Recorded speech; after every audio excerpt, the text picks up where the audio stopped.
E agora vamos saber como está o mercado financeiro com Luiz Arthur Nogueira. Muito bem-vindo, bom dia para você, Luiz. Hoje é a super quarta de juros, é isso? Isso mesmo, Cláudia Bartel, bom dia a todos. Muito obrigado a você pelo carinho da sua audiência.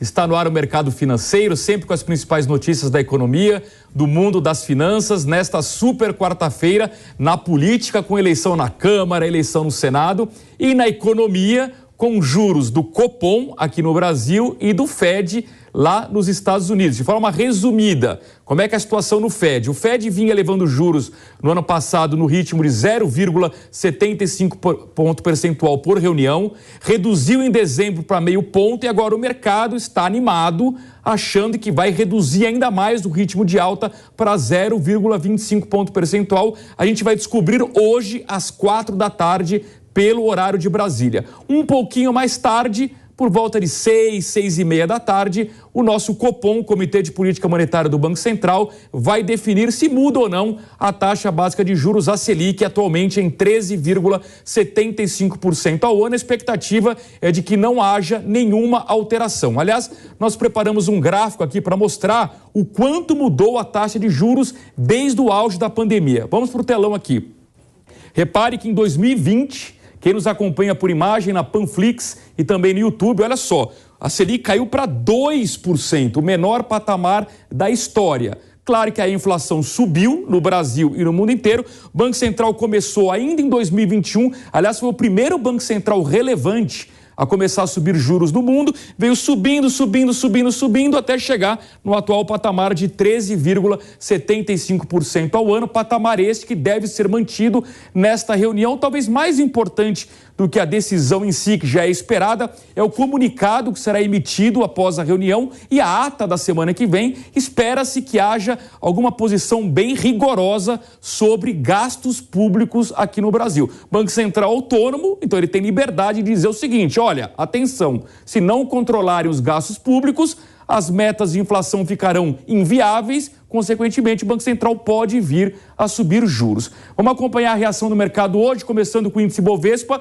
abrindo no vermelho, queda de 0,30% aos 113.090 pontos. O Brasil na contramão do mundo. Próximo gráfico, a gente vai ver as bolsas europeias, reparem, tudo em alta. Frankfurt, na Alemanha, alta de 0,44%, Londres 0,28%, Paris subindo 0,30%, Madrid quase 1% de alta.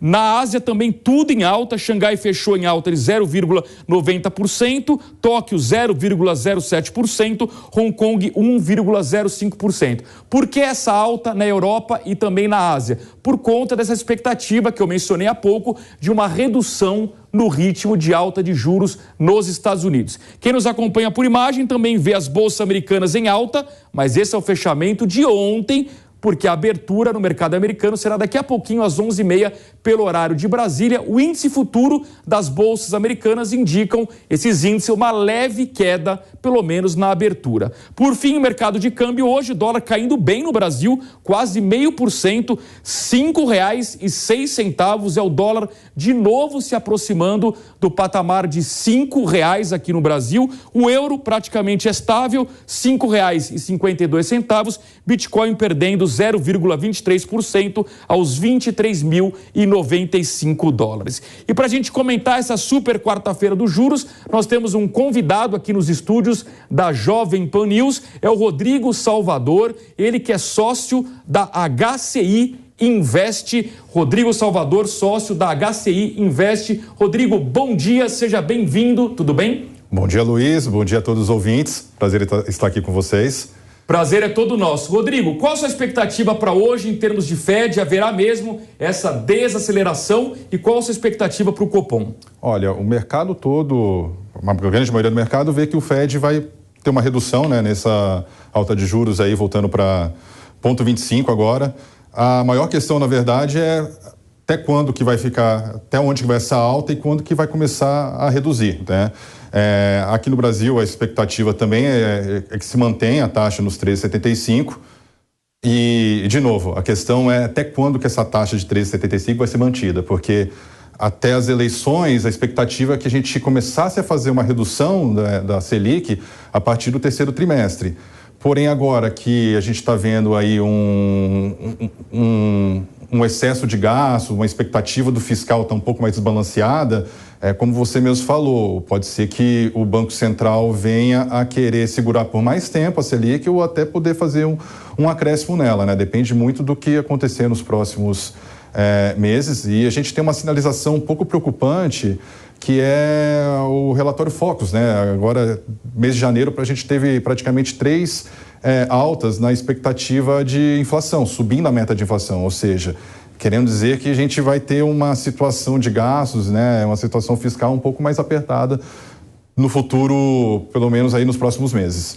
E nesse contexto, Rodrigo, inflação ainda alta e juros muito elevados, como é que a gente orienta os investidores? Vamos lembrar que agora em janeiro a Bolsa teve um desempenho positivo, um pouco acima de 3% de alta. Muita gente acha que a Bolsa brasileira está barata, mas por outro lado tem um mercado de renda fixa pagando juros astronômicos. Como é que você orienta os investidores? Exatamente. Você tem que, a orientação ela vai mais baseada no perfil do investidor, porque apesar da Bolsa estar muito barata, a gente está falando de empresas sólidas, né, com preços no patamar que estavam na pandemia, quando a gente viu a Bolsa sair dos 110 mil pontos e voltar para 60, tem uma redução de quase 50%. Em contrapartida, a gente tem os juros altos, né? A gente está falando aí da Selic a 13%, então fica muito fácil a gente encontrar um investimento que hoje te dá um retorno garantido de 1% ao mês. Então, para o perfil que é um pouco mais moderado para conservador, a gente vai colocar renda fixa, porque hoje a gente consegue retornos expressivos com baixo risco. Já os investidores que procuram tirar um pouco de proveito quão barato está a Bolsa hoje, a gente faz uma alocação, mas com muita cautela, porque o momento é de muita incerteza. Então, a gente vê que tem setores hoje que estão sendo muito penalizados em comparação a outros setores, né?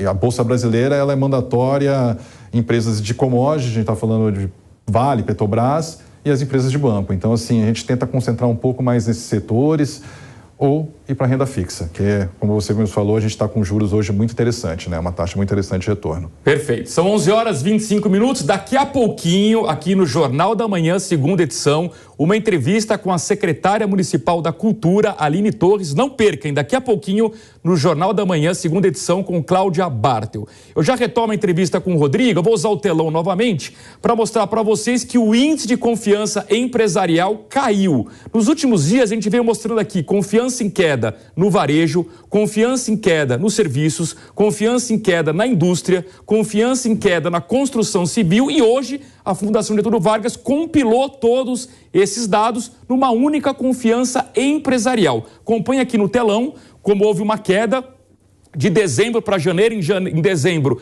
eram 90,7 pontos, caiu para 88,6 pontos. Mas o mais interessante para acompanhar, quem nos acompanha por imagem, é que desde o auge do pico aqui de 101,5 pontos em setembro, pré-eleição, de lá para cá, após a eleição do presidente Lula, a confiança empresarial vem caindo e caindo muito. Convenhamos, caiu de 101,5 para 88,6 pontos. Então, eu queria chamar de volta o Rodrigo para a gente poder justamente debater como é que a gente reverte essa perda de confiança empresarial, como isso afeta a perspectiva de crescimento econômico neste ano, Rodrigo. Olha, a gente tem uma faca de dois gumes, Luiz, porque a gente vinha com a inflação alta e quando a gente fala de inflação alta, são dois motivos que geram isso. Ou um consumo, uma alta do consumo ou a escassez da oferta, né? Então aqui, para controlar a inflação, o que o Banco Central faz? Ele sobe os juros. Só que esse remédio aí, ele demora de 6 a 9 meses para começar a fazer efeito. Então, essa queda da confiança, ela é um pouco do reflexo da atividade comercial em declínio, né? A atividade econômica, na verdade, em declínio, justamente por causa das medidas que o governo tomou, né? O governo ele teve que frear a economia para conter a inflação, porque imagina se a gente está com uma economia prosperando, gerando emprego e tudo mais, fica muito mais difícil você fazer um controle da inflação. Então, hoje, como você mesmo pontuou, né? O Brasil começou na frente dos outros países esse processo aí de fazer a alta da sua taxa de juros. E a gente começa também a ter o reflexo disso, primeiro, com esses países, né? Algumas medidas estão atrapalhando, mas na teoria, a gente tem essas medidas na frente dos demais países.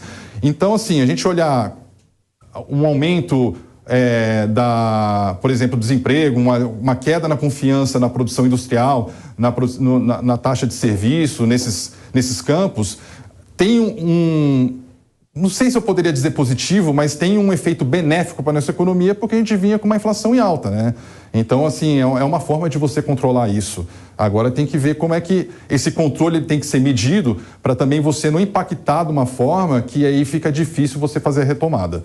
Perfeito. Rodrigo, nós temos 30 segundos para encerrar. Hoje, um novo Congresso está assumindo. Na sua opinião, qual deveria ser a prioridade da agenda econômica no Poder Legislativo? Olha, até o ministro Haddad ele vem pontuando que uma das medidas, uma das prioridades que ele tem é a reforma tributária. Eu concordo com ele. O que a gente tem que ver é como que essa reforma tributária vai ser feita, porque não adianta a gente fazer uma reforma tributária que você não vai causar um alívio fiscal que seja suficiente para você mudar os parâmetros tanto para as empresas, né, para a economia, quanto para o Estado também, que a gente está hoje com uma situação financeira, né, situação fiscal muito apertada e muito complicada. Muito bem, Rodrigo Salvador, ele que é sócio da HCI Invest, esteve conosco aqui no programa Mercado Financeiro, nos estúdios da Jovem Pan News. Rodrigo, muito obrigado, um bom dia, até uma próxima oportunidade. Até mais. E vamos encerrando assim o mercado financeiro. Hoje, essa super quarta-feira de juros, 4 da tarde, pelo horário de Brasília, vai sair a decisão do Fed. Vamos ver se vai reduzir mesmo esse ritmo de alta de juros de 0,5 ponto percentual para 0,25 ponto percentual. E um pouco mais tarde, ali por volta de umas 6h30, o nosso Copom, o Comitê de Política Monetária do Banco Central, vai anunciar a taxa Selic. Essa deve ser mantida em 13,75% ao ano. Importante mesmo vai ser ler o comunicado que será emitido após a reunião. E claro que nós vamos acompanhar e amanhã, ao vivo, aqui às 11h15, vamos repercutir todas essas decisões no mercado financeiro. Certo, Cláudia Bartel? Certo, Luiz Arthur Nogueira. Então, te esperamos amanhã por aqui novamente. Um bom dia para você. Bom dia.